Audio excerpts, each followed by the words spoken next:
Salut les mangeurs de livres, vous êtes prêts pour une nouvelle salve de conseils estivaux littéraires, hein, partie 3. Alors là je suis moins défoncé qu'hier pendant la nuit, donc je pense que je serai un peu plus audible. On continue. On est toujours dans la partie de ma bibliothèque de l'imaginaire. J'ai pas encore atteint les livres sérieux. Alors on y va. Premier conseil du soir. Le grand livre de Mars de Lee Brackett. Et hier, un des derniers conseils que je vous ai donné, c'était Le Roi des Étoiles de Edmond Hamilton. Et bien, Lee Brackett et sa femme, ils ont été pendant des décennies un couple mythique de la SF mondiale. Et moi, ils font partie de mes auteurs préférés, toujours, tout genre confondu. Comme je vous l'ai dit, Brackett, elle a eu deux activités littéraires. Elle a été donc une grande autrice, mais elle a été aussi une grande scénariste pour Hollywood. Elle a fait, bien sûr, le scénar de l'Empire contre-attaque. Hein. En vérité, on dit que c'est Laurence Kasdan, mais c'est elle qui a tout fait. Et elle a fait Le Grand Sommeil, elle a fait Rio Bravo, elle a fait plein de chefs-d'œuvre. Et en bouquin, c'est pareil. Elle a fait plein de chefs-d'œuvre. C'est une très très très très grande autrice. Et elle a choisi l'imaginaire et la SF en particulier parce que c'était ce qui lui plaisait. Mais elle aurait pu être une grande autrice tout court. Elle aurait pu écrire de la littérature classique. Elle aurait pu être prix Nobel de littérature. Et c'est pas genre juste une façon de lui jeter des fleurs. C'est vraiment une grande autrice. Elle a un style incroyable, tout en subtilité. En tout cas, moi, c'est peut-être mon autrice préférée, je vous dis, ever. Et comment j'ai connu cette autrice bah, à l'époque justement où je commençais à lire Le Roi des Étoiles, etc. Il y avait toujours des préfaces ou des postfaces pardon, où on parlait de ce couple mythique qui était Hamilton Brackett. Et à l'époque, en Presse Pocket, la grande époque de Presse Pocket où ils avaient quasiment tous les auteurs qui comptent dans leur collection SF et fantasy, il y avait 4 volumes séparés de Brackett qui constituaient le grand livre de Mars. Et il y a plus de ouais, entre 15 et 20 ans, le Bélial, encore eux, avait sorti une réédition, enfin pour la première fois, une intégrale du livre de Mars. Alors, comme je vous l'ai dit, il se compose de 4 bouquins. Vous pouvez les lire séparément, dans le désordre, c'est pas grave du tout. Il y a l'épée de Rhiannon, le secret de Sinarat, le peuple du talisman et les terriens arrivent. Deux de ces histoires ont pour héros son plus grand protagoniste, parce qu'il y a d'autres cycles qu'elle a écrits, notamment le cycle de Skace, où le héros principal s'appelle Eric John Stark. Alors rien que son nom, c'est tout un programme. Et il y a 2 bouquins du cycle où c'est lui le héros.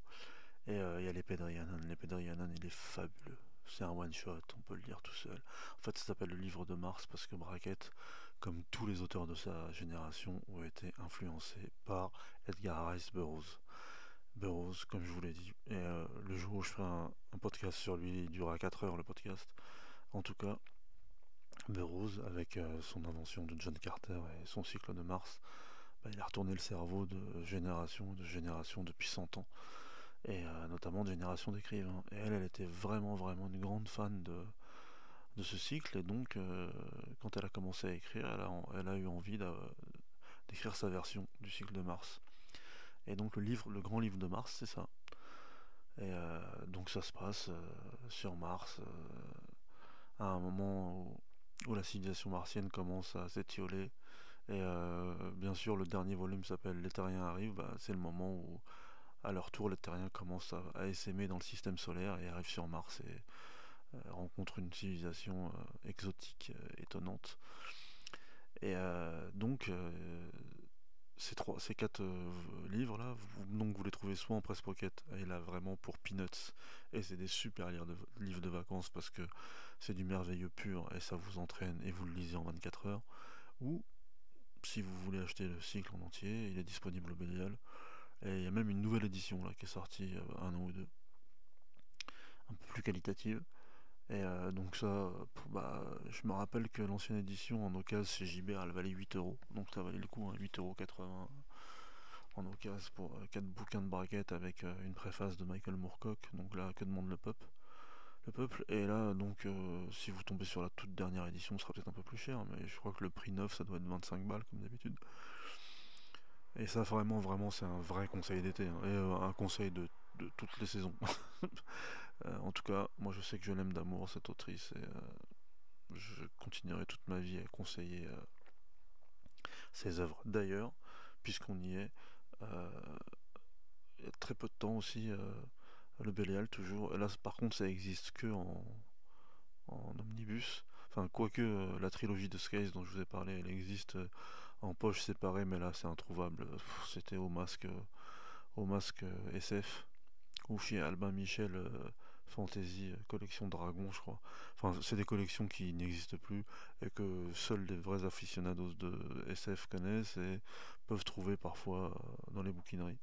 Sinon, en tout cas, il y a le deuxième omnibus de braquette au Bélial qui reprend tous les histoires de Eric John Stark, plus, parce que ça, il y a un bonus caché incroyable. En fait, Jacques Sadoul, qui était le très grand directeur de collection de J'ai lu, je sais pas si vous savez, mais à l'époque, il y avait trois grands directeurs de collection vraiment reconnus, et encore aujourd'hui, ils représentent l'âge d'or de l'édition SF Fantasy en France. Il y avait Guamard pour Presse Pocket, justement, et il y avait Sadoul pour J'ai lu, et Klein pour Ailleurs et Demain chez Robert Laffont. Et donc Jacques Sadoul, qui était une encyclopédie vivante de la science-fiction, connaissait Edmond Hamilton et les braquettes.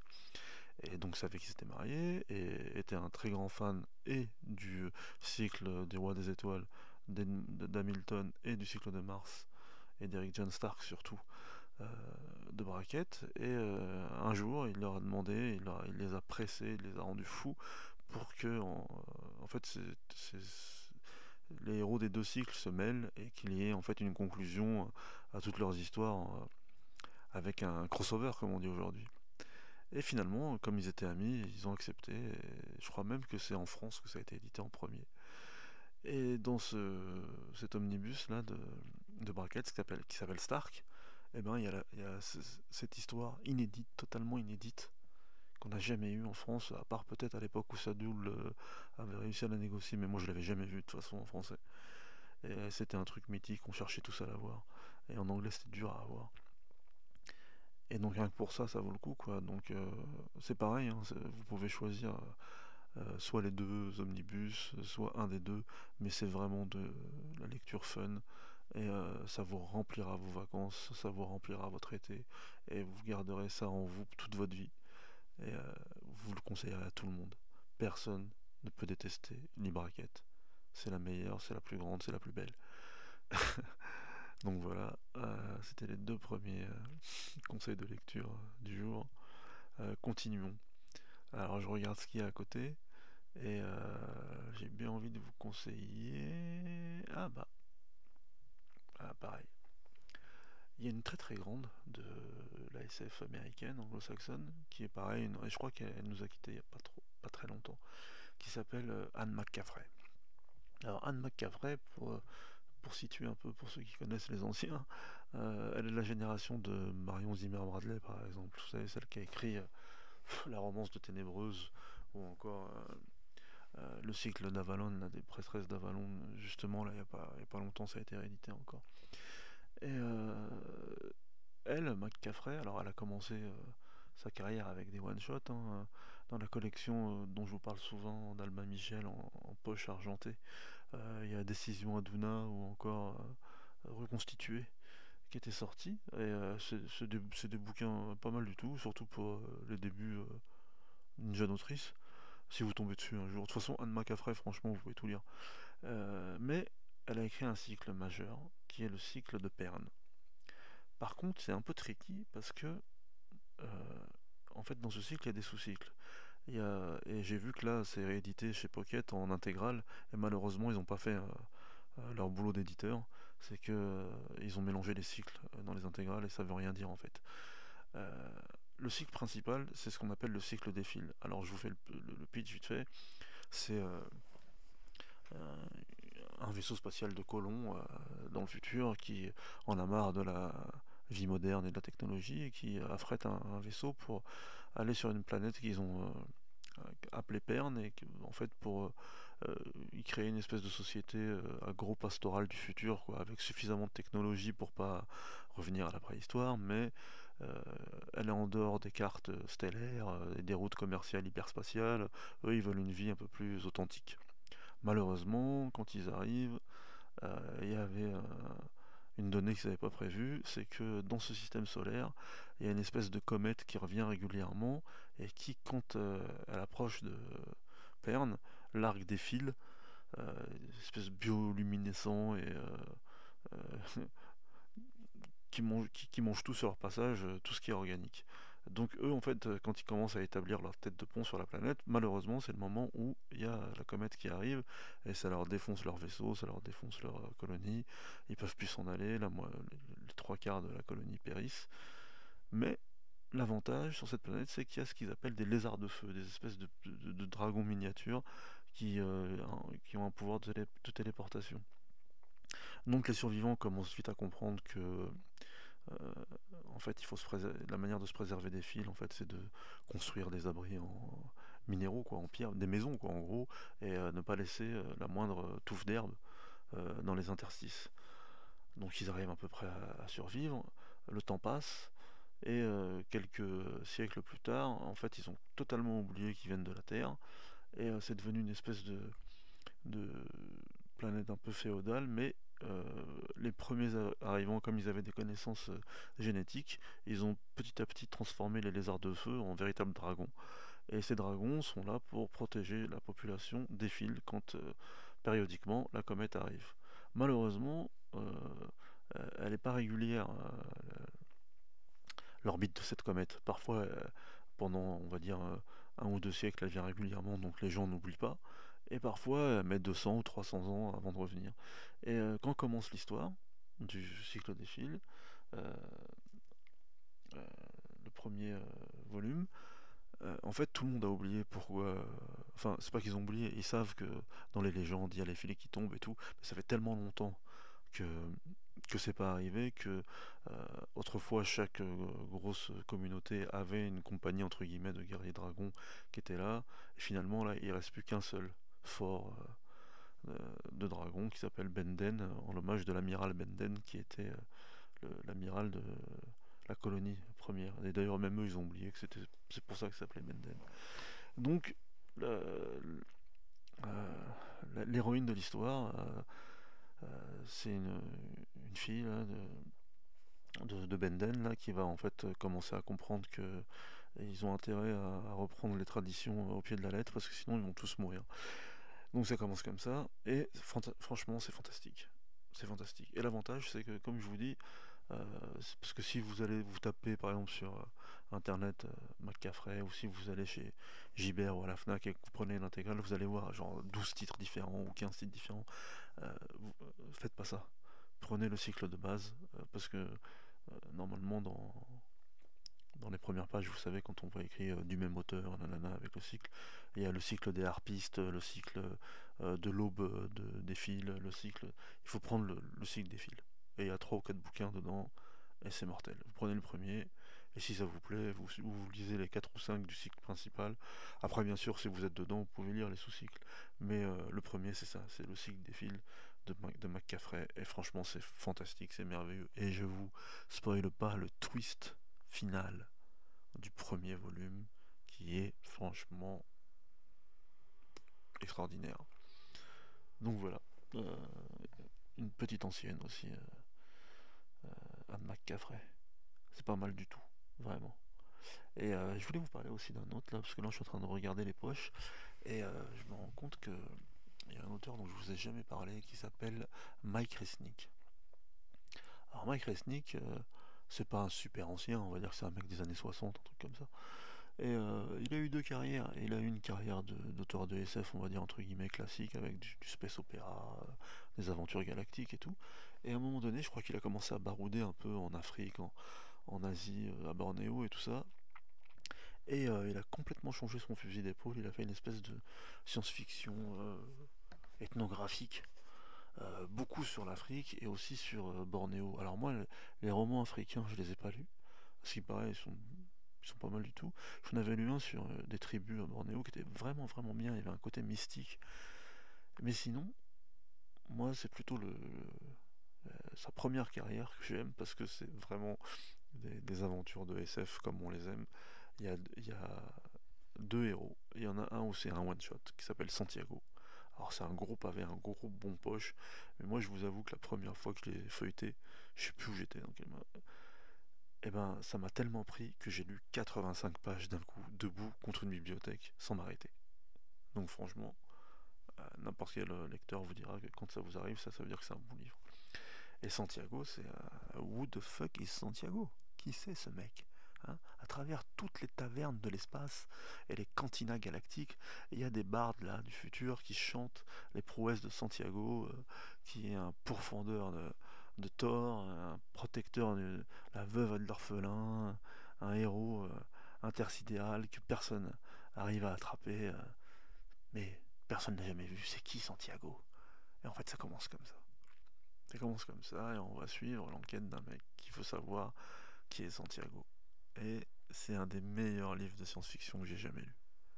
Il est super original, c'est un angle mortel et il y a un twist final qui vaut le coup de lire les, je sais pas 6, 7, 800 pages que dure le livre, mais il est fantastique. Et à côté de ça, il a un cycle, il a une trilogie en français qui s'appelle Le Faiseur de Veuves. Alors Santiago, chez Folio SF, c'est toujours disponible partout. Faiseur de Veuves, c'est peut-être un peu plus dur à trouver, c'est chez De Noël. Mais bon, ça se trouve facilement et à pas cher. C'est des histoires indépendantes qui reprennent à chaque fois le même personnage, le fameux faiseur de veuves. Mais ce qui est cool, c'est qu'en réalité, ce mec, ça a été un très grand aventurier aussi, ou mercenaire, et il avait une maladie incurable, il s'est fait congeler en espérant que, à un moment donné, on arriverait à le guérir. Et il y a des mecs un peu mal intentionnés qui, à chaque fois, en fait, au lieu de décongeler l'original, prennent en fait le clone, et le décongèlent, mais décongèlent le clone. Mais le clone, à la base, il sait jamais que c'est un clone. Et il se fait engager, il croit vraiment qu'il a été décongelé, et il lui arrive que des misères. Et il lui arrive que des misères. Et à chaque fois, ça fait un peu western galactique. Santiago aussi, c'est un peu cette ambiance-là. Et bah, pareil, hein, c'est des conseils d'été, et bah, c'est super fun pour l'été. Sincèrement, vous privez pas, c'est super bon, c'est de la super SF. C'est de la super SF. Et bah tiens, bah, pendant que je parlais, j'ai tourné mon regard et il y a un autre livre qui m'appelle. Alors pareil, ce livre, en fait, il y avait plein de potes amateurs du genre qui m'en parlaient pendant des années. Et je me disais, bah ouais, si un jour je tombe dessus, je le lirai.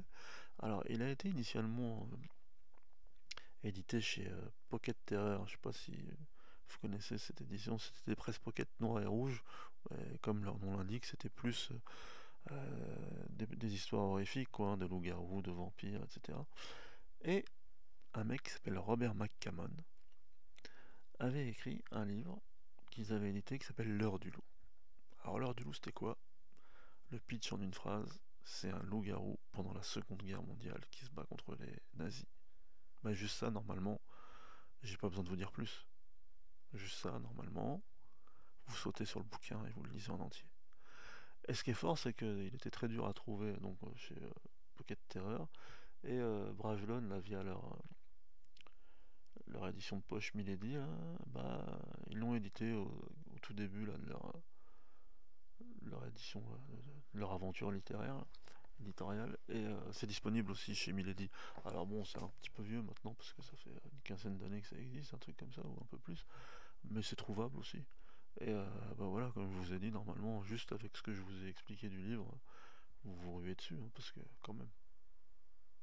Et d'ailleurs, un truc étrange, parce que Macamon, il n'a pas été beaucoup édité en France, alors dans ses collections, La Terreur, ou je sais plus, peut-être Albin Michel, j'en ai vu passer un ou deux, et je sais pas pourquoi, j'ai jamais après passé le pas, espèce de des fois d'instinct bizarre qu'on a là en tant que lecteur, où on se dit, c'est peut-être le mec d'un seul livre.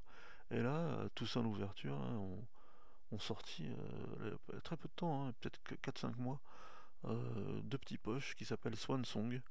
C'est du post-apo après la bombe atomique. On suit les aventures d'une jeune fille. Là, je les ai pas lus, je les ai achetés, là, ils sont devant moi. Mais c'est du même auteur. Et c'est la première fois qu'il y a du McCammon qui est édité en France depuis. 15 ans, quoi, ou 20 ans. Donc voilà, ça peut toujours être intéressant, n'est-ce pas? Sinon, eh bah pareil, voilà, j'ai tourné ma tête. Alors là, il y a trop de trucs. Ah, je voulais vous parler d'un cycle. Un cycle d'un auteur qui s'appelle Peter Brett, qui a écrit Le cycle des démons. Alors, si vous êtes familier de la fantasy, hein, vous devez connaître. Moi, pendant longtemps, comme d'hab, je les voyais sur les tables. Et ils avaient des couvertures. Alors, j'étais mitigé. Parce qu'en même temps, c'est vrai qu'elles étaient un petit peu attirantes. Il y avait des guerriers orientaux, des femmes dévêtues. Et en même temps, ça faisait racoleur. Je sais pas, ça faisait presque cyclite ou pré-romantésie. Enfin, il y avait un truc qui me dérangeait. Je me disais, ah. Puis c'était l'époque, comme je vous disais là, quand je vous parlais de l'Empire brisé, où il y avait tous ces auteurs qui sortaient des cycles en même temps, d'un seul coup. J'avais l'impression que c'était les sols de la fantaisie, quoi. Bon, alors, bien sûr, j'en suis revenu. C'est pour ça que je vous en parle et finalement je les ai testés. Et ben, franchement, ce cycle-là de Peter Brett, c'était une vraie découverte. C'était vraiment quand on espère même plus lire un bon truc, ça fait longtemps qu'on patauge dans la médiocrité et que finalement, surtout en fantasy parce qu'il y a beaucoup de navets, et on tombe sur un truc qui vous prend là et qui est totalement original. Alors c'est quoi le cycle des démons? Pareil, hein, c'est comme l'Empire brisé, il y a eu une apocalypse et loin dans le futur, bah, le monde a été transformé. On se rappelle à peine du fait que peut-être avant il y avait de la technologie. Et bah, comme d'hab dans la fantasy, hein, c'est un retour à un monde féodal. Mais en plus, qu'est-ce qui se passe? C'est que la nuit, on peut pas sortir parce que la nuit, il y a des démons qui sortent. Des démons qui sortent du sol, qui sortent de partout et qui vous dévorent tout cru si vous n'êtes pas chez vous. Et même si vous êtes chez vous, en fait, il faut des protections. Les protections, c'est des runes. C'est pour ça que le premier volume s'appelle L'Homme Rune. C'est en 5 volumes. Et ce qui est cool, en fait, alors, par contre, faut pas se laisser piéger. Ça fait vraiment partie des bouquins world building, quoi. Faut se taper 120 pages un peu chiantes avant que ça commence, comme souvent. Mais une fois que ça commence, c'est extraordinaire. Et surtout, à partir de la fin du premier volume, là, quand en fait, en gros, le héros, c'est un mec un peu volontaire qu'on a marre de se cacher des démons et que dès qu'il atteint la fin de l'adolescence, il tente sa chance, il essaye de trouver des solutions pour être plus fort que les démons. Et il devient une espèce de messager entre les villes, là, justement, parce qu'il y a une espèce de guilde là, de messagers qui permet de voyager et d'avoir des protections un peu plus costauds que le commun des mortels. Et en fait, il se retrouve dans la ville la plus au sud de ce monde, et c'est la seule ville où les hommes se battent réellement contre les démons. Et ils sont pas dans le même système que les autres. Alors c'est inspiré un peu par le monde oriental, là, ceux du sud. Ils sont à la lisière du désert, donc en gros c'est des robeux, quoi. Et quand il arrive là, en fait, il apprend à se battre. Il apprend à se battre, il apprend des techniques, il apprend qu'il y a des hommes qui sont prêts à se battre contre les démons. Et lui, c'est son rêve, en fait, de se révolter contre le joug de ces démons de la nuit. Et après, alors ça s'ouvre et c'est incroyable. Sincèrement. À la base, apparemment, le gars, il voulait juste écrire une trilogie. Comme d'habitude, ça a bien marché. Alors, il a étendu le monde. Il y a 5 volumes et il y a 2 petits spin-offs qui sont pas du tout indispensables, hein. C'est des trucs en plus.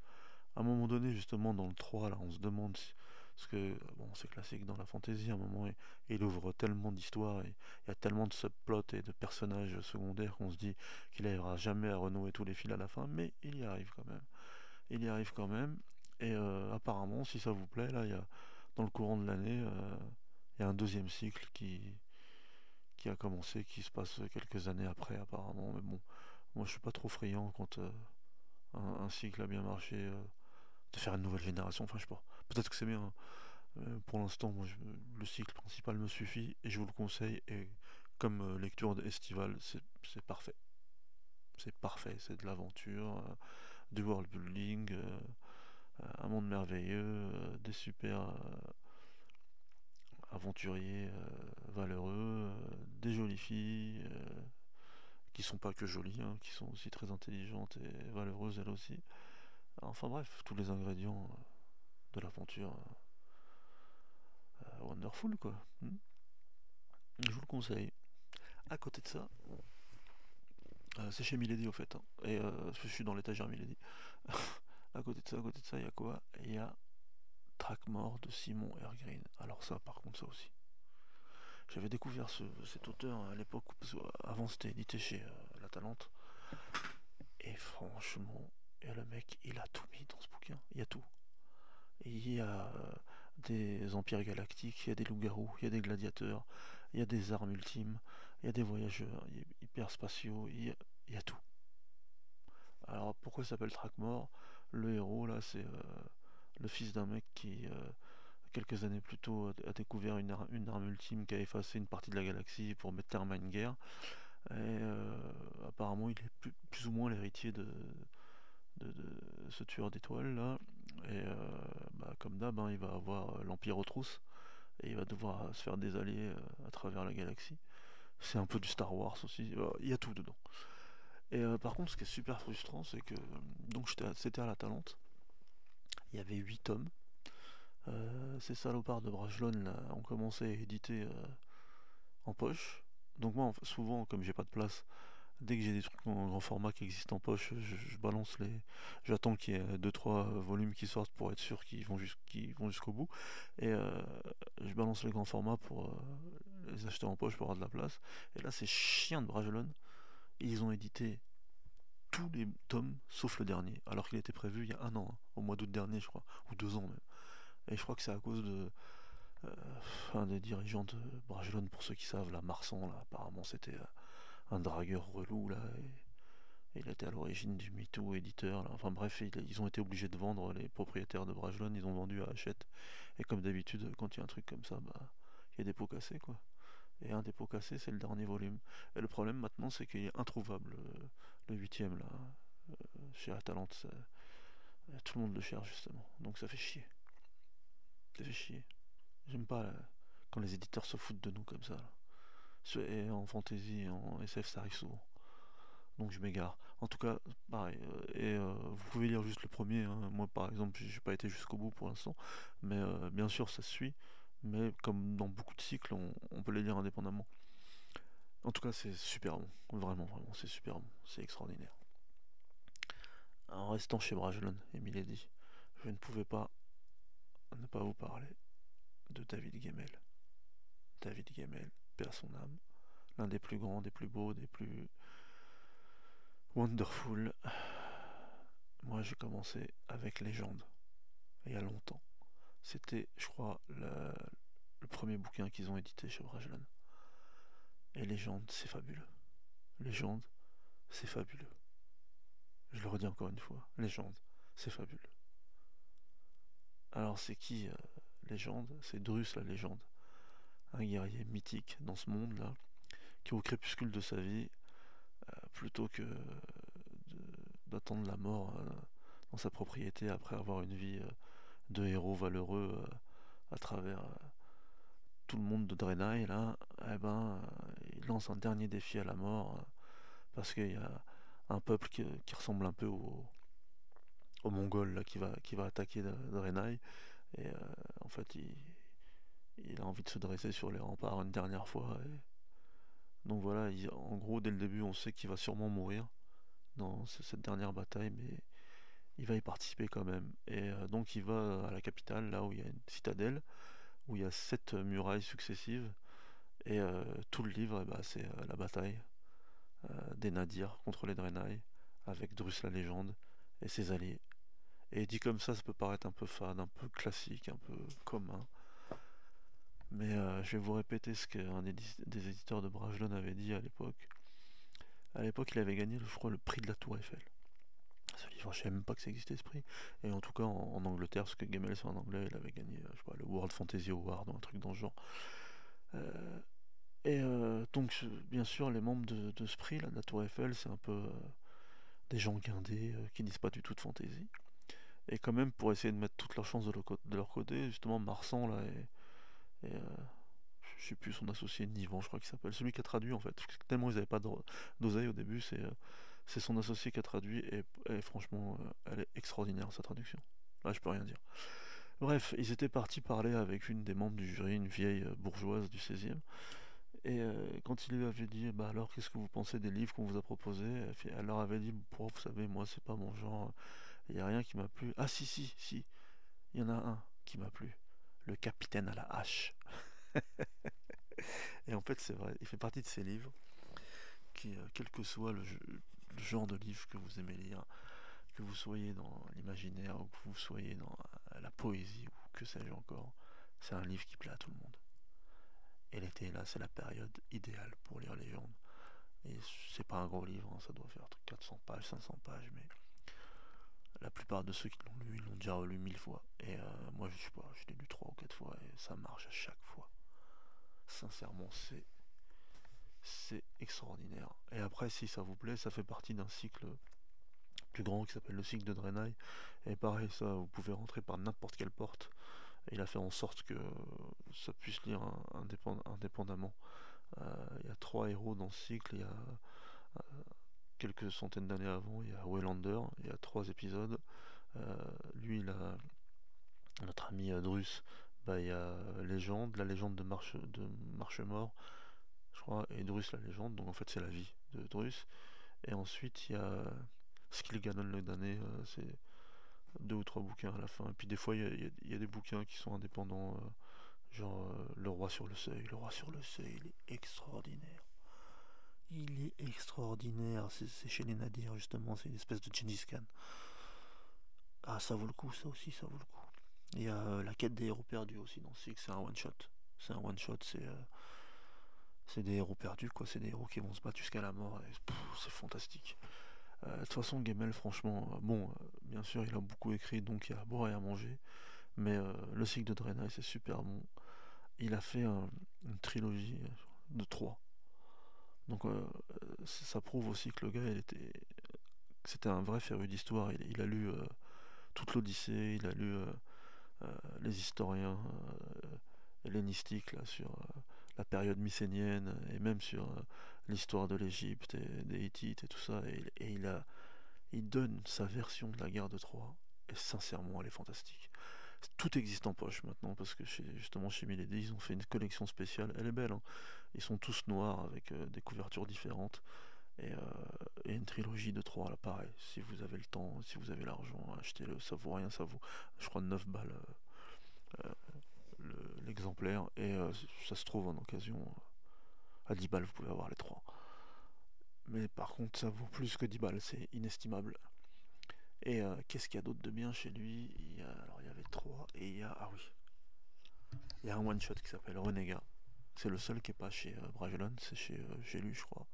Et ça, c'est pareil, c'est fantastique. C'est une espèce d'Alamo encore. Et il y a le Lion de Macédoine. Et là, pareil. Le Lion de Macédoine, c'est 4 livres qui parlent de Parménion. Et en fait, il est parti d'une citation de Philippe de Macédoine qui disait ah, ils parlent tous de stratège, de stratégie. Moi, je n'ai connu qu'un seul vrai stratège, c'est Parménion. Et c'est une citation authentique de Philippe de Macédoine. Mais par contre, personne ne sait qui c'est Parménion. On a que cette phrase qui parle de lui.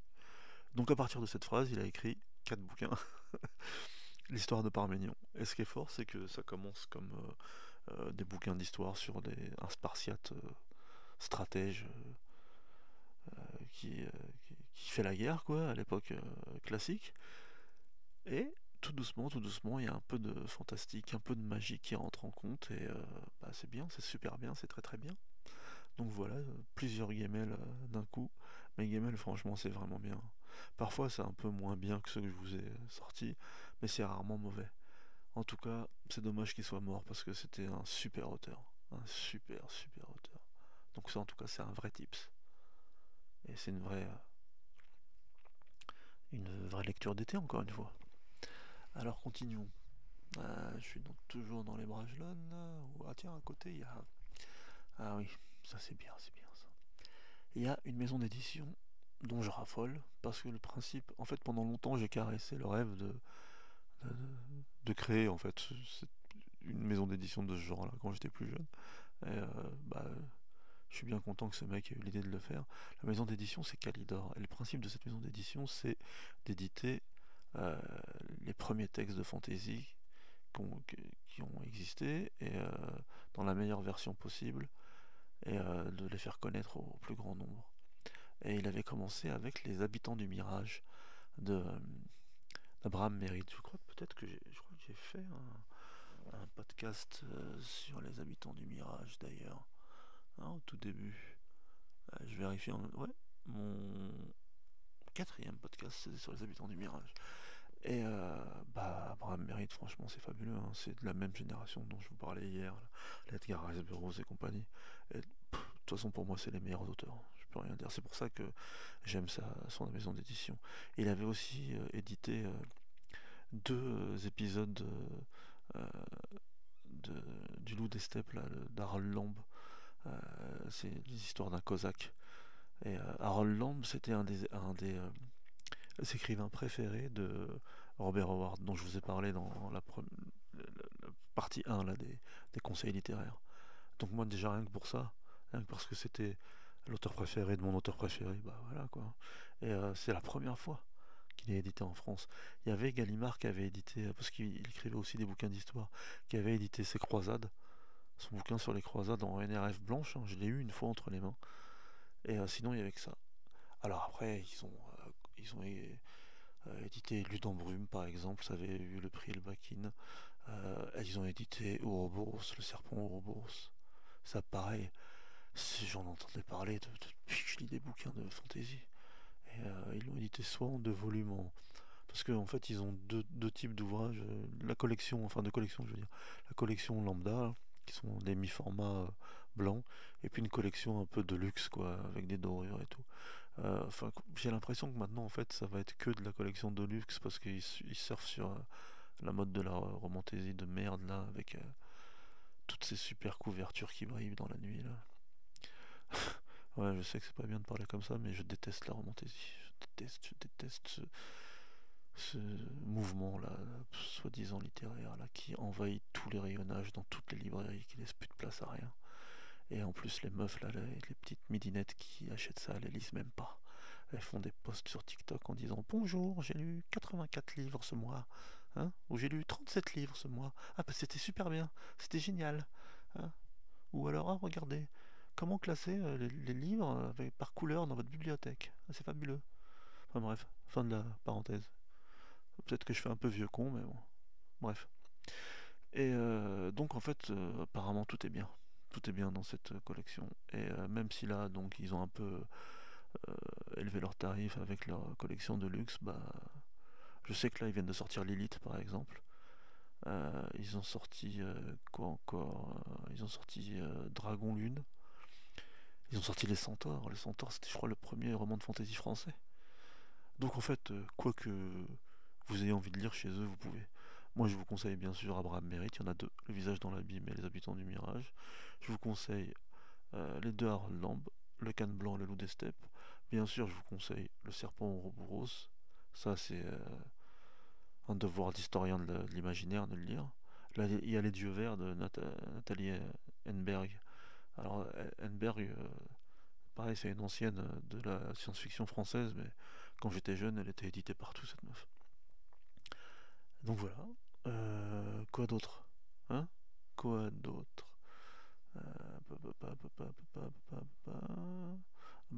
Puisqu'à côté j'étais encore dans les petits poches Milady, là. Il y a un mec, justement, là, je vous avais dit que Patrice Lunet avait dit que c'était un des héritiers de Robert Howard. Et, je sais pas si c'est un héritier de Robert Howard, mais c'est vrai que c'est très bien ce qu'il écrit. C'est Joe Abercrombie. Alors bon, lui, hein, je crois que c'est pas la peine de le présenter, c'est un des plus gros vendeurs de fantasy de l'époque actuelle.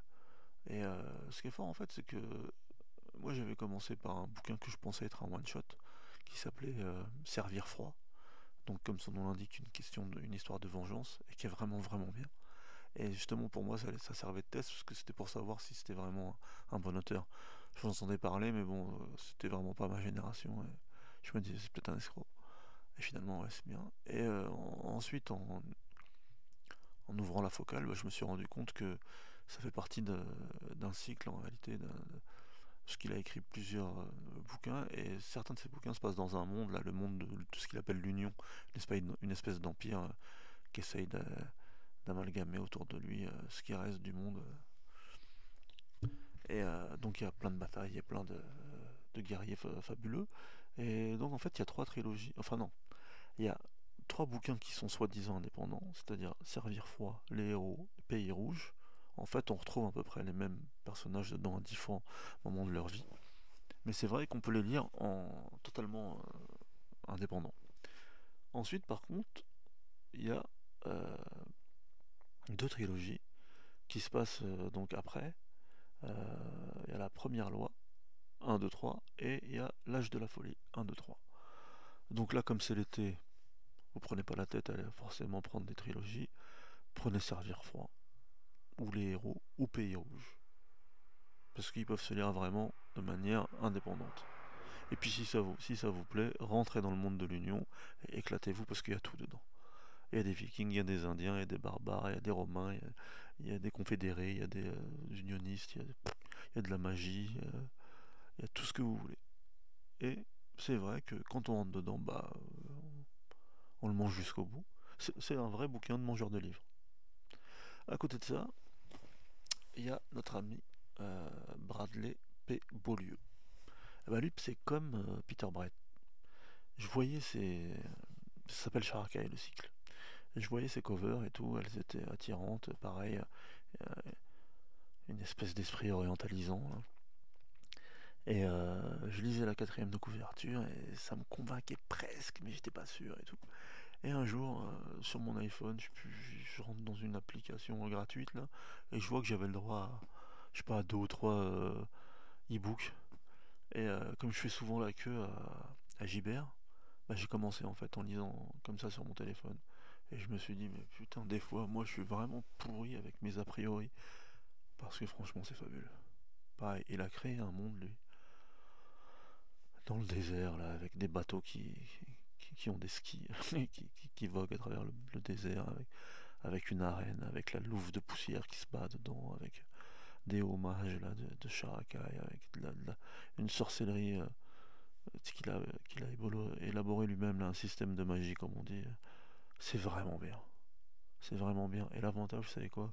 C'est que le dernier tome, le sixième tome, vient de sortir. Donc, vous pouvez commencer et dormir sur vos deux oreilles. Ce sera pas une carotte. Ce sera pas un de ces cycles innombrables qui finit jamais. Parce qu'ils veulent pas traduire la fin. Là, il y a tout. Ils ont mis le temps, hein. Ils ont mis le temps. J'ai failli tout acheter en anglais tellement j'en avais marre d'attendre. Mais bon, tout est sorti. Donc, moi, je sais que là, justement, là, pendant ce qui reste de l'été, je crois que je vais relire. Parce que j'avais lu que le 1. Et comme j'avais tellement peur qu'il sorte pas la fin, je m'étais dit, attends. Et là maintenant il y a tout. Et je crois que je vais relire le 1 déjà par plaisir. Et je vais m'enchaîner les 5 autres. Donc si vous avez le temps, alors là, lisez-moi ça. Et pendant que je vous disais ça, bah, mon regard a été attiré par une autre petite trilogie chez Folio qui s'appelle Les Brillants. Et ça pareil.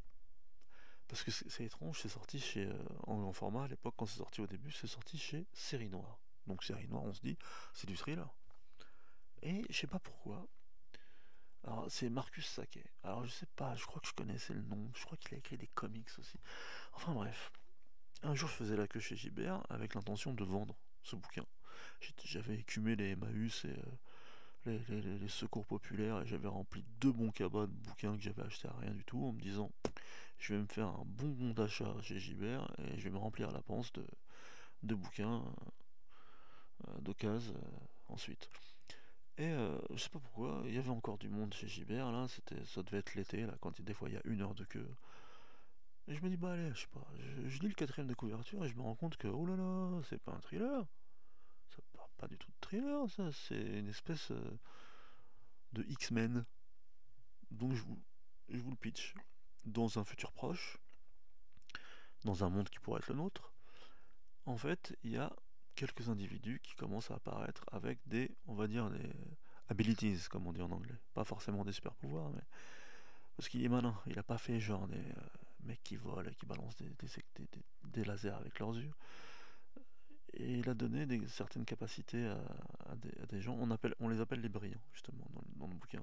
Par exemple, il y a une femme qu'on n'arrive pas à percevoir, qui est toujours dans un angle mort. Et il y a un mec qui est tellement intelligent qui fait sauter Wall Street et qui devient quasiment indépendant au sein de l'État américain et qui crée une espèce d'utopie et que tout le monde veut flinguer à cause de ça. Euh, et je me rappelle plus trop en fait des pouvoirs des mecs. Mais bref, comme d'habitude, qu'est-ce qui se passe quand des mecs apparaissent comme ça? Eh ben, le gouvernement essaye d'avoir ses propres brillants pour courser les autres brillants, en tout cas ceux qui renaclent à rentrer dans le droit chemin. Et on va suivre l'histoire d'un brillant, le chasseur de brillants. Et ce que j'ai trouvé fort en fait, et c'est une trilogie. Alors, pareil, le premier vous pouvez le lire tout seul, et puis après, si ça vous plaît, vous enchaînez. Et ce qui est fort, c'est que. Alors, on peut le lire au premier degré, donc c'est pas mal, hein, c'est en même temps un peu techno-thriller, en même temps, pour les fans de comics, quoi, ça fait du X-Men-like. Il y a une histoire d'amour. Franchement, c'est super bien. Et le mec, il sait écrire, il a bien dosé. C'est du Page Turner, du bouquin d'aventure de base, quoi. Mais si on gratte un peu, par exemple, c'était à l'époque où Obama était président. Et à un moment, il fait une présentation du gars. Et puis, quand il se passe un acte de terrorisme, on se rend compte qu'en fait, c'est un gros lâche. Puis on se rend compte que vraiment, c'est une critique d'Obama, vraiment, quoi, à peine voilée. Et puis, dans le traitement qui est fait sur les brillants, là, on se rend compte aussi qu'en gros, ils veulent nous parler, pareil, du traitement qui est fait.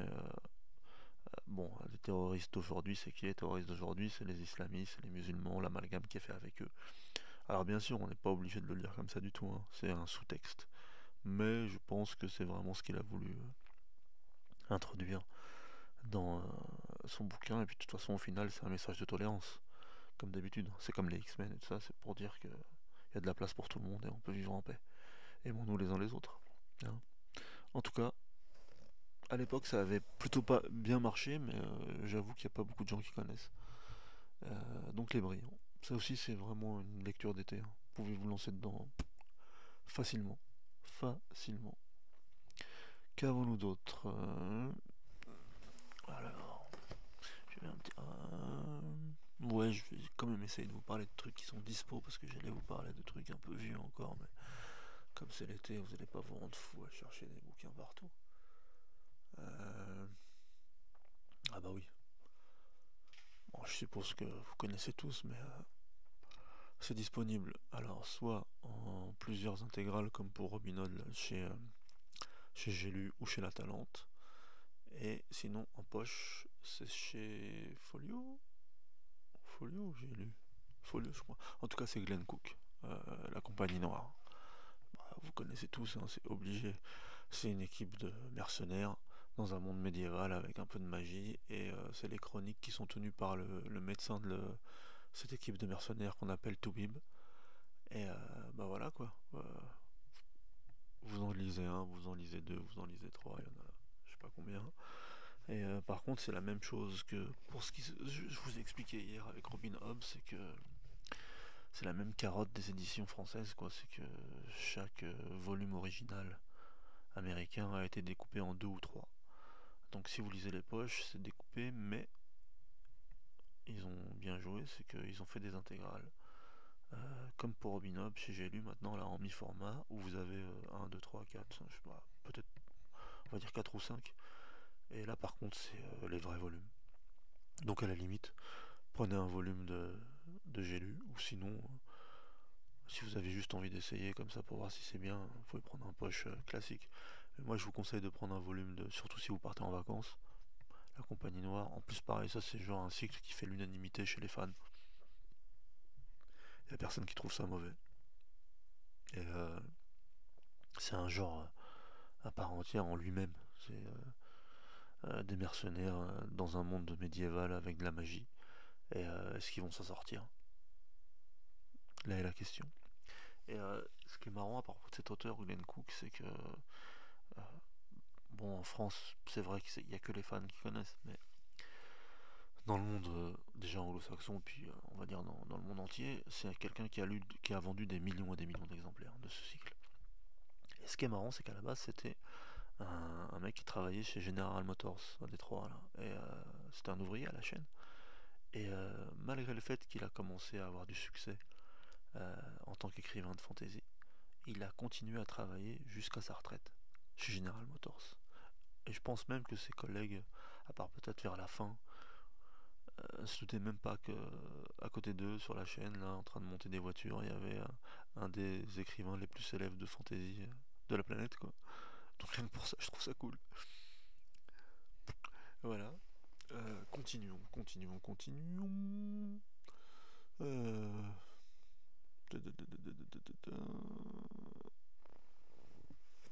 Alors, attendez, je bouge un peu. Parce que... Ah, quand même. Je vais vous parler de Narnia. Alors Narnia, tout le monde connaît, hein, parce qu'il y a eu les films. Mais, alors bien que je trouve que, surtout le premier, soit quand même une bonne adaptation, pour une fois, de ce qu'a écrit C.S. Lewis. Alors C.S. Lewis, hein, vous savez que c'est un auteur anglais contemporain de Tolkien et ami de Tolkien, qui avait à peu près le même genre d'orientation. Ils étaient tous les deux catholiques et ils voulaient tous les deux insuffler un peu de leur foi dans leur écrit, comme je l'avais expliqué dans le podcast le premier que j'ai fait sur le Silmarillion, quand on voit que au tout début du Silmarillion il y a la Genèse et que c'est vraiment j'allais dire une parodie, pas une parodie mais une copie, quoi, un pastiche de la Bible, et qu'il introduit une figure du mal qui est Morgoth pour Tolkien. Et ben dans Narnia en fait c'est pareil, et Narnia, ce qui est dommage, c'est que le tout premier volume de cette collection est vraiment, c'est pour ça que je vous en parle. Et ça, en plus, ce qui est cool, c'est que vous pouvez l'acheter en folio junior, et ça vaut rien, ça vaut 5 € chez Gallimard, là. Et il est vraiment indépendant des autres, mais par contre, c'est l'origin story.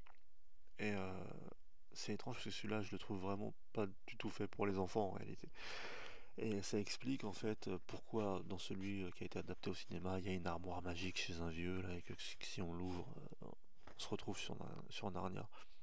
Mais dans le premier, en réalité, on nous apprend déjà pourquoi Narnia existe, qui est Aslan, pourquoi la sorcière blanche s'est retrouvée sur Narnia, et qu'en réalité justement, Aslan c'est la figure christique que Lewis introduit dans son cycle, et qu'au moment même où il crée Narnia, eh ben, il accepte la présence de la sorcière blanche comme élément négatif, disrupteur, comme les Satan dans la religion catholique. Et donc en fait c'est là qu'on voit qu'ils se sont inspirés de leur foi et qu'ils en ont fait un truc extraordinaire, les deux, quoi. Parce que le premier Narnia, sincèrement, c'est à couper le souffle. C'est à couper le souffle, il y a une touche de j'allais dire d'horreur, mais c'est pas ça, plutôt de frayeur, quoi, d'histoire à faire peur un peu dedans. Et on a vraiment l'origin story de tout le cycle après. Et ce qui est cool, c'est que vous pouvez le lire, hein. Bien sûr, hein, moi je vous invite à lire tous les épisodes de Narnia parce que c'est un des grands classiques de la fantasy, de l'histoire de la fantasy, hein, tout simplement. Mais en tout cas, si vous n'avez pas envie parce que vous avez vu les films ou parce que vous trouvez que c'est enfantin, lisez le premier. Je crois que c'est l'armoire magique, je crois, le premier. Et bah pareil, ça se lit en une soirée. C'est super cool, c'est super fun. Et ça vous ouvre un horizon de lecture ensuite. Parce que C.S. Lewis, il n'a pas écrit que ça. Il a écrit aussi de la vraie science-fiction. Et je dois les avoir quelque part. Il faudrait juste que je me balade un peu dans la bibliothèque pour vous donner les titres. Mais ouais, je crois que ça se passe sur Vénus. Et c'est pas pour les enfants, quoi. Après, c'est autre chose. Et ah bah voilà. À côté de ça, j'ai l'intégrale des Lames du Cardinal de Pierre Pével. Alors là, vous devez avoir l'habitude de ce que je vais vous dire, mais bon, Pierre Pével c'est un français. Pendant des années, je me suis dit qu'est-ce que c'est que cette escroquerie de mousquetaire-like là. Mais à force d'en entendre parler tout le temps, tout le temps, tout le temps, dans les podcasts, sur El Baki, de voir des bandeaux dessus, de voir qu'ils se vendaient à des millions d'exemplaires en France, enfin peut-être pas des millions, mais que en fait c'est un best-seller de la fantasy française. Un jour, je suis tombé sur une belle édition des Lames du Cardinal, une intégrale, avec en plus une nouvelle inédite à la fin. Je me suis dit, bon, allez, quand même, je vais faire mon devoir de mangeur de livres et de fan de fantasy, et je vais le prendre et je vais le lire. Alors, c'est vrai que c'est bien, hein. Moi, je suis un peu déçu parce que j'ai l'impression que ça va jamais aussi loin que ça devrait. Mais par contre, c'est vrai, c'est du Trois Mousquetaires avec une dose de fantasy en plus, avec des dragons. Et si vous arrivez à les... En fait c'est une trilogie, hein. Donc soit vous lisez en poche les trois poches, mais par contre si vous avez la chance de tomber sur l'intégrale, ce qui est cool c'est qu'après il y a une nouvelle, et moi je trouve que c'est la nouvelle qui est fantastique. Ça vaut le coup juste pour la nouvelle. Dans la nouvelle il a mis tout ce qu'il aurait dû mettre en plus dans le cycle. Alors je vous dis pas que c'est nul, hein. C'est pas nul, c'est même très bien. Et pour l'été c'est fun. C'est vraiment du Trois Mousquetaires, mais avec des dragons. Et bah, juste cette phrase normalement pareil, vous pouvez pas dire non. Hmm. Donc ça c'est un autre conseil. À côté de ça, parce que je suis dans une étagère où il y a plein d'intégrales. Et allez, je vous avais dit hier en parlant de Philippe Joseph Armer que les éditions de Nemos là, depuis quelques années, moi je trouve que c'est un travail assez remarquable et intéressant parce que parfois on préfère avoir, même si c'est un gros volume qui est un peu compliqué à lire, une intégrale totale comme ça. En fait, ils font un travail d'intégrale totale. Donc hier, je vous avais dit que chez eux, il y avait le monde du fleuve. Et on peut faire de la muscu avec cette intégrale tellement elle est balèze. Et récemment, ils ont sorti une intégrale d'une série que personne connaît qui s'appelle Imaro. Imaro, c'est un auteur américain qui s'appelle Charles Saunders. Et avant, c'était disponible en France juste dans une édition qui s'appelle les éditions Garancière. J'en ai parlé quand j'avais fait le podcast sur les Croisés du Cosmos. Alors, cette édition, c'était fantastique, hein, parce qu'il n'y avait que des titres introuvables ailleurs. Et donc, il y avait les Imaro. Il y avait 3 bouquins d'Imaro dedans. Alors, par contre, les covers faisaient up, hein, ça donnait pas envie. Mais donc, moi, j'ai connu Imaro comme ça par les éditions Garancière. Et en fait, Charles Saunders, c'est un très grand fan de Robert Howard, donc encore une fois, gage de qualité. Mais ce qui est fort, c'est que lui, c'est un noir américain. Et il s'était dit, bah, vu que dans la littérature nord-américaine, il n'y a pas tellement d'héros noirs, les blancs, ils écrivent pas sur nous, quoi, les noirs, il s'était dit. Et j'en étais où? Ouais, il s'était dit, étant issu de la communauté noire et que les blancs n'écrivent pas sur le. Putain, j'ai du mal là, le seul coup. Enfin bref, c'est un noir américain qui a eu envie d'avoir un héros noir américain. Voilà, bref. Et ce qui est fort, c'est qu'il a créé tout un monde de fantasy, on va dire, africaine, avec un Conan-like, mais donc noir. Et alors je sais pas si ça a marché aux États-Unis, parce que je suis jamais tombé sur vraiment des articles sur lui, ou à la différence de plein d'autres auteurs, je sais pas si ça a marché. Je sais pas si à l'époque, justement, même la communauté afro-américaine, elle avait accès tant que ça à des bouquins. Et, en tout cas, là c'est ressorti, et c'est pas mal du tout, hein. C'est vraiment du Conan en Afrique, quoi. Et, voilà, quoi. Euh, conseil de lecture, je pense pas que vous trouverez les garanties à part en solderie. Et si vous tombez sur l'intégrale Nemos, elle est pas super grosse parce que l'avantage, je crois, c'est qu'ils ont rajouté un volume en plus que la trilogie. Donc voilà. Quoi d'autre? Ah oui. Hier, je vous ai parlé de Dune de Herbert. Mais Herbert, il n'a pas écrit que Dune, hein, il a écrit plein de bouquins. Et c'est disponible aussi en intégrale Nemos. Mais sinon, c'est disponible soit en presse pocket les vieux, soit je crois que maintenant c'est Livre de Poche qui les a réédités. C'est le cycle du sabotage, le bureau du sabotage. Il y a Dossadi et l'étoile et le fouet. Ou plutôt ça commence par l'étoile et le fouet et Dossadi. Et pareil, c'est un concept de fou. Et il y a dans cette société là de genre pente galactique du futur dans l'espace, bref, il y a un bureau officiel du sabotage dont le héros fait partie, et en gros le but de sabotage c'est pour saboter toutes les mauvaises intentions intergalactiques, quoi. Et le mec il est super bon. Et si vous prenez l'étoile et le fouet, je vous donne pas le twist parce que sinon ça sert à rien, mais c'est très bien. Et la suite c'est encore mieux, c'est une espèce de joute judiciaire sur une planète bizarre avec des reptiloïdes, là c'est pas mal du tout. Alors il y a 2 volumes en poche, et sinon dans l'intégrale il y a une nouvelle en plus. La nouvelle je l'ai pas lue parce que j'ai pas acheté l'intégrale, c'est un peu cher et je me dis que pour une nouvelle ça vaut peut-être pas le coup. Et il avait aussi écrit la porte des mondes, ou un truc. C'est pareil, ils ont sorti une intégrale avec juste c'était chez Press Pocket autrefois, et apparemment il y avait 2 3 nouvelles en plus. C'est une uchronie où l'Empire turc en fait n'a n'a jamais périclité l'Empire ottoman. Et finalement, c'est eux qui ont découvert l'Amérique, donc c'est eux qui détiennent l'Amérique. Et c'est super marrant. Et ça se lit en 2 heures. Et c'est cool. Moi, je suis. Ah non, là, ça n'a rien à voir. C'est pas Frank Herbert, c'est Silverberg. Je suis complètement ouf. Oui, c'est parce que je parlais des, euh, des intégrales, Mnemos. Et, je vous dis, à chaque fois que je commence à faire des podcasts la nuit, il y a toujours un moment où je cale. Donc je vais pas être trop chiant, je vais peut-être vous parler encore d'un truc ou deux, je vais arrêter. Donc excusez-moi, donc je vous ai dit que Herbert c'était donc le bureau des sabotages, soit en poche, soit en intégrale, et Silverberg, le grand Silverberg qui est connu pour Valentin de Magie, pour etc. Enfin moi, je vous dis grand Silverberg, mais moi je fais partie de ceux qui aiment pas du tout ce qu'il écrit. J'ai jamais lu un truc bien de lui, à part La Porte des Mondes là, parce que c'était une uchronie un peu sympa. Et donc c'est pour ça que je vous en parle. Ça se lit en 2 heures. C'est l'Empire ottoman qui a gagné et qui conquiert l'Amérique. Donc juste pour ça c'est cool. Et là ça vaut même pas 1 euro en solderie. Allez, pour finir et pour... Ah oui, là de loin je le vois. Alors là, comme je vous dis souvent, des fois j'aime bien changer de point de vue dans la SF parce que 90% de la SF c'est de la SF occidentale.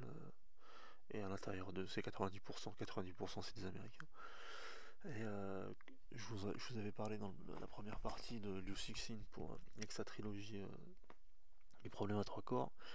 Et bah il y a un russe, Dimitri oh, attendez, parce que je suis loin du livre, il faut que je lise le nom. Alors, une seconde.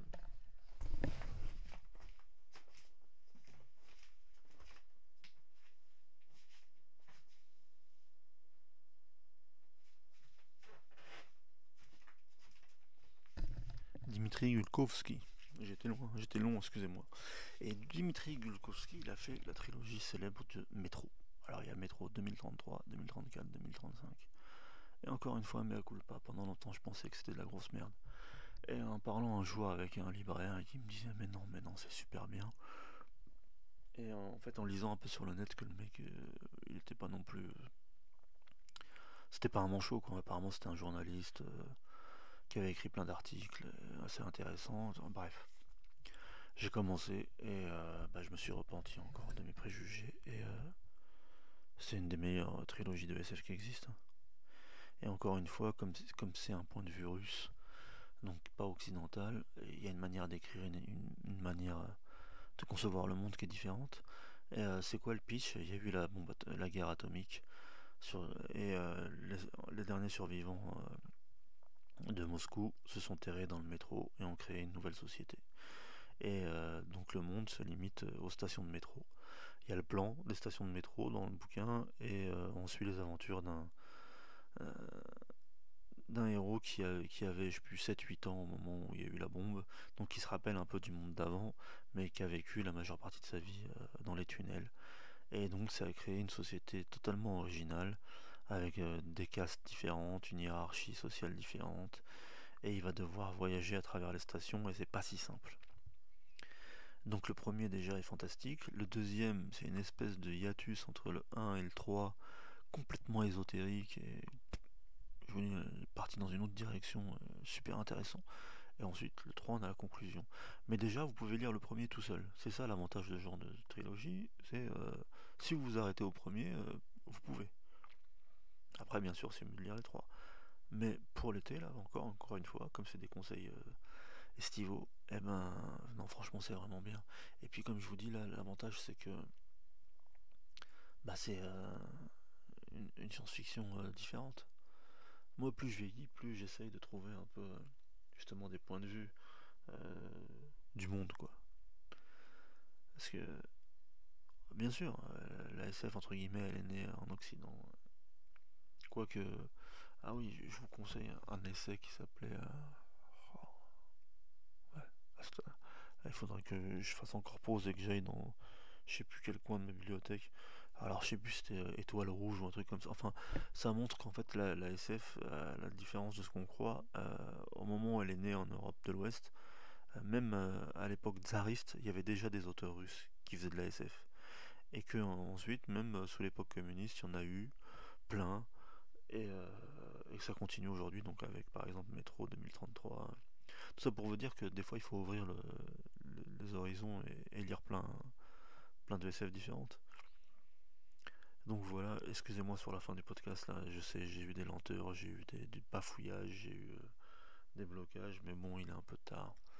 Et comme je vous ai dit là, le truc de ces podcasts de conseils, c'est que je me balade dans la bibliothèque, mais le micro en fait, c'est pas un micro sans fil. Donc parfois j'ai un peu de mal à... Ah oui, c'est trop. J'ai un peu de mal à aller regarder les bouquins dont je vous parle. Donc excusez-moi encore une fois, mais bon, je pense que je vous ai quand même fait de bons conseils. Hein. Ouais, un petit dernier, un petit dernier. Et ben le petit dernier, c'est que aux éditions de livres de poche, la grande Ursula K. Le Guin. Alors, il y en a qui prononcent Le Guin, mais elle voulait qu'on l'appelle Le Guin. D'ailleurs, elle est d'origine bretonne, c'est pour ça qu'elle s'appelle Le Guin, quoi, en gros. Il y a Terre-Mer qui est sorti en une intégrale de poche. Et moi, j'aime quand ils font ça parce que ça coûte moins cher qu'une intégrale en grand format. Et il y en avait beaucoup dans Terre-Mer. Et vous savez qu'elle est morte il y a pas longtemps. Elle est morte, pardon, il y a pas longtemps.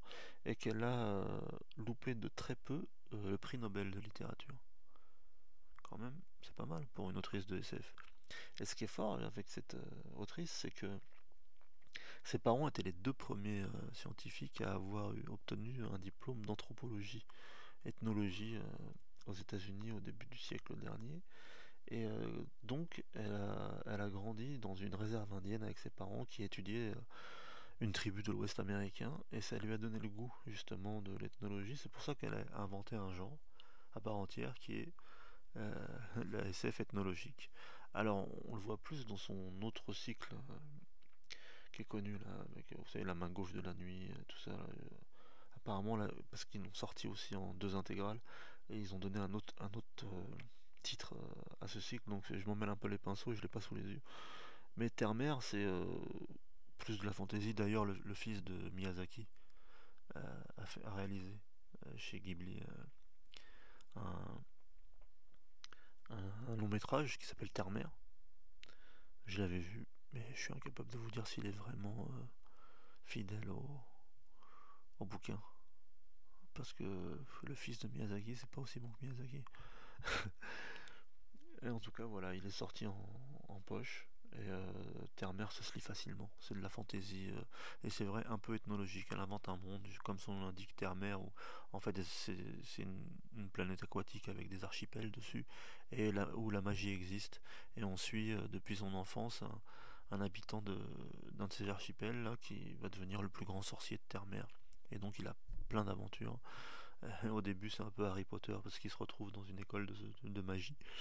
Et puis après, il grandit, après il se bat, après il a des aventures à travers tout ce monde merveilleux de Terre-Mer. Et bah, c'est un classique quand même. Et l'avantage, c'est que pareil, vous pouvez les lire indépendamment les uns des autres, même à plusieurs années de distance. Et ce qui est cool, c'est que comme il existe là en poche, en intégrale, bah, vous l'achetez une fois et c'est bon. Parce que les bouquins de Le Guin, sinon, pour les ranger, putain, il y en a 1000. Ils sont pas épais, hein, mais moi je sais que j'en ai toujours eu de partout dans la bibliothèque parce qu'à chaque fois, je savais pas où les ranger. Bon, ça... Ah, attendez. Un dernier conseil, un dernier conseil. Dans une étagère du bas, je viens de voir les Flashman. Alors, Flashman, il y a peu de gens qui connaissent. Dans le monde anglo-saxon, pareil, c'est un carton absolu. Et c'est George MacDonald, c'est un auteur. George MacDonald Fraser.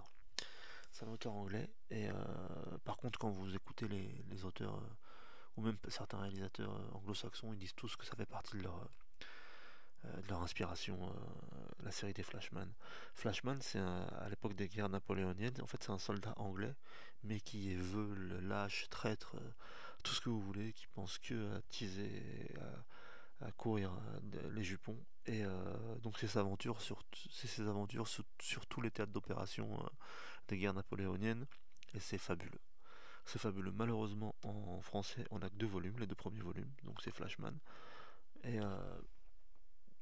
c'est disponible, hein. Flashman, Hussard de Sa Majesté. Voilà. Et donc, c'est chez l'Archipel. Si vous tombez dessus, achetez-les, achetez-les, achetez-les, achetez-les, achetez-les, mangez-les, dévorez-les. Allez, je vous prends pas plus la tête. Encore une fois, désolé. Je sais que c'est pas très professionnel pour un podcasteur d'avoir des blancs, de bafouiller. Mais c'est l'été, hein. Ouais, ok, vous me pardonnez. Et puis je pense que avec tous les conseils que je vous ai donnés là, c'est des conseils en or massif. Si ça vous plaît pas, les livres dont je vous ai parlé, dites-le moi et je vous les rembourse. Ah, il n'y a que du bon, sincèrement. Il n'y a que du bon. Et c'est sur des années et des années de lecture. J'ai fait les crémages pour vous. Et bon, peut-être que je vais continuer encore une partie 4 ou 5 pour autre chose que de l'imaginaire, hein. Parce que quand même, sinon on aura l'impression que je lis que ça. Et un vrai mangeur de livres ne se limite pas à un seul genre, vous le savez les gars.